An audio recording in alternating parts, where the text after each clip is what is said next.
यहाँ से और जल्दी चलना है। मेडिकल कॉलेज थाना पहुँचे हैं, क्या मामला है सर पूरी? देखिए, कल हम लोग एक शादी समारोह में जा रहे थे। रात लगभग 8:15 के आसपास हम लोग जब नैली दुबल के रास्ता से गुजर रहे थे, नैली जैसे ही पार करते एक सफ़ेद कलर की स्कॉर्पियो सामने से आती है। दोनों गाड़ियाँ अपने साइड में चल रही थी, हम इधर से जा रहे थे, उधर से वो गाड़ी आ रही थी। वो शायद उसमें बैठे हुए जो लोग, वो मेरे गाड़ी की पहचान या बोर्ड की पहचान से वो अचानक मेरे गाड़ी को सामने की तरफ से हिट करने का प्रयास करते हैं। जब उसमें वो विफल रहते हैं, क्योंकि हमारे गाड़ी जो है वो रोड से, जैसे ही हमने देखा कि मेरे गाड़ी के सामने ला रहा था, गाड़ी अपनी पूरी जो है रोड के किनारे उतार दी गई। लेकिन जब वो उसमें विफल होते हैं तो हमें ये लगता है कि वो लोग पी करके आ रहे होंगे और गाड़ी अचानक जो है अनकंट्रोल हुई होगी तो हमारे गाड़ी की तरफ आ गया। लेकिन वो गाड़ी आगे जा कर के घुमाती है और ओवरटेक करने के लिए वापस मोड़ करके ओवरटेक करने का प्रयास करती है। तब हमें जो है खतरा का संदेह होता है। हमने तुरंत यहाँ के जो थाना अध्यक्ष हैं, मगध मेडिकल थाना पड़ता है, वहाँ के थाना अध्यक्ष को फ़ोन किया हमने कि हमारी टीम है और टीम के ऊपर जो है हमला किया गया।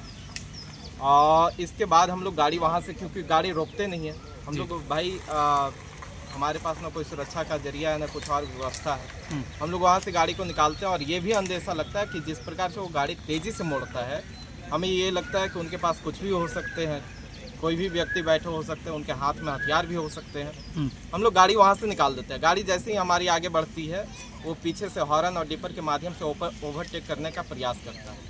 फिर भी हम लोग आगे बढ़ते रहते हैं।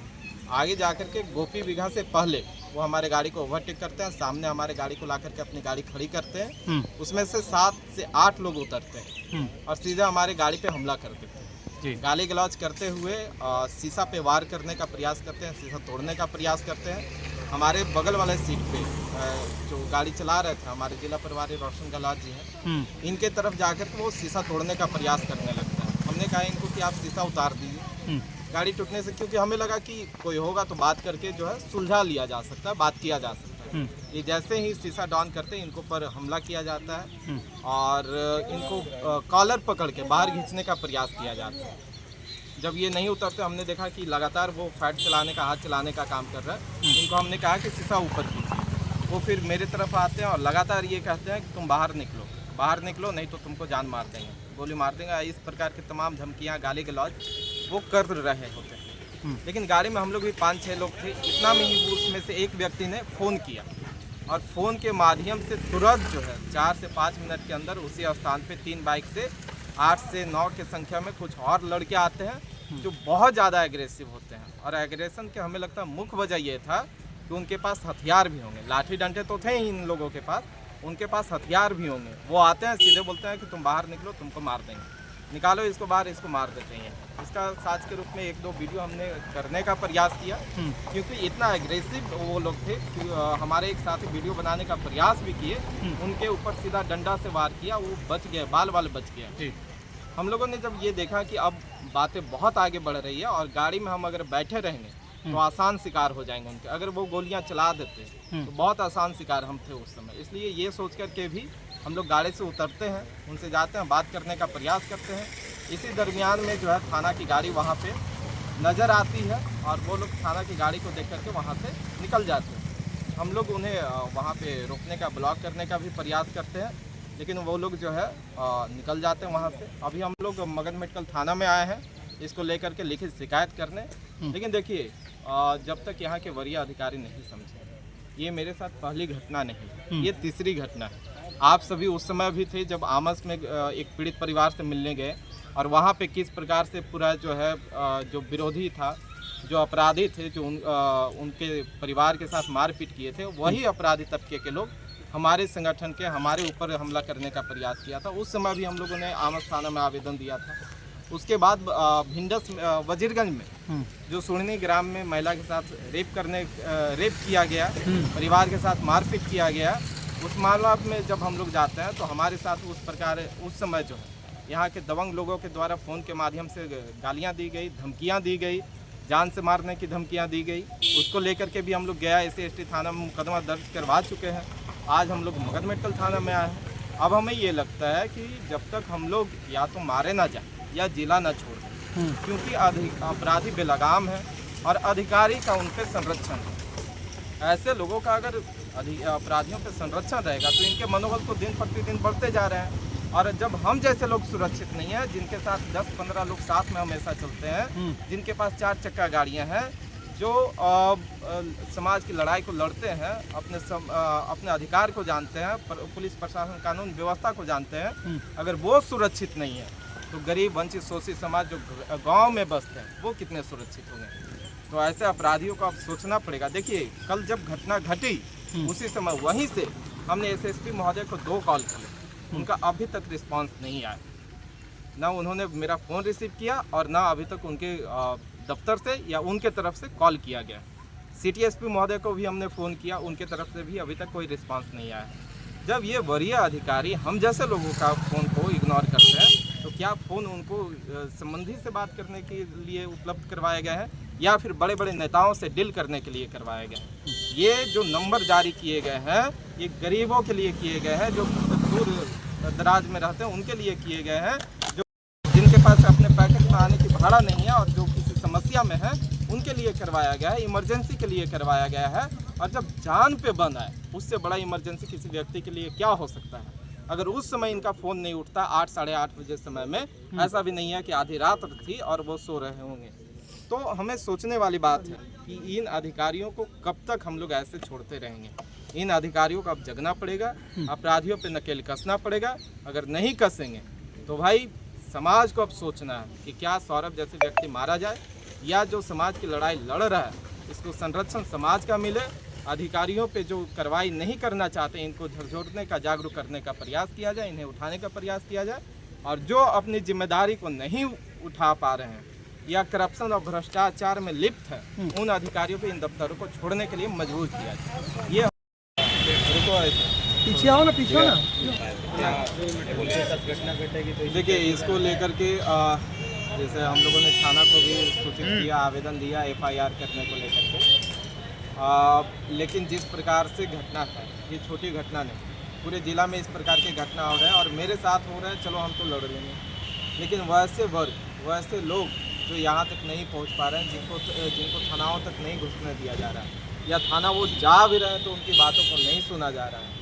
आपको 1-2 नहीं, अनगिनत घटना जो अभी हमने SSP महोदय को भी दिखाया कि किस प्रकार से आपके अधिकारियों का मनमाना चल रहा है, कि जिनके साथ शोषण हो रहा है, जिनके माँ बहन बेटियों के साथ खिलवाड़ हो रहा है, उन्हीं के ऊपर झूठा मुकदमा दर्ज किए जा रहे हैं, उन्हीं के परिवारों को डराया धमकाया जा रहा है। यहाँ तक कि ऐसे मामले आ रहे हैं जिसमें ज़मीन कब्जा करने को लेकर के, या वैसे मामले हैं जिसका पूरा परिवार को पीट करके मगध मेडिकल में भर्ती कर दिया गया, जिनका सप्ताह तक इलाज चल रहा है। और उनका केस से पहले जो है वैसे व्यक्ति जो उनको मारपीट करने वाले हैं, जो उनका शोषण दोहन करने वाले हैं, उनका मुकदमा पहले दर्ज हो रहा है। जो प्रशासन पे हमला कर रहे हैं वैसे दबंगों का भी मुकदमा दर्ज हो रहा है।